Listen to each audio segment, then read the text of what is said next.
असतील कसे घरी असतील फोन करू नका बोलू त्यांना. फोन नका करू. आम्ही आता कुठे सांगा आम्ही आता बघायला कुठल्या सेक्शन मध्ये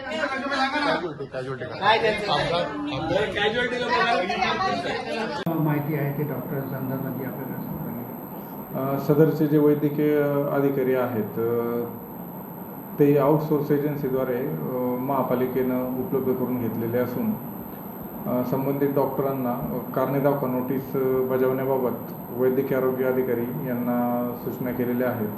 सदर डॉक्टरांचा खुलासा प्राप्त होताच सदर प्रकरणाच्या अनुषंगाने योग्य ती चौकशी करून उचित कार्यवाही महापालिकेकडून करण्यात येईल. डॉक्टर कोण आहेत, कसले डॉक्टर आहेत आणि नेमणूक कोण कोण आहे? सदर वैद्यकीय अधिकारी हे यांचं नाव डॉक्टर राजरतन असून ते MBBS त्यांचं शैक्षणिक पात्रता आहे आणि ते वैद्यकीय अधिकारी म्हणून काम पाहतात.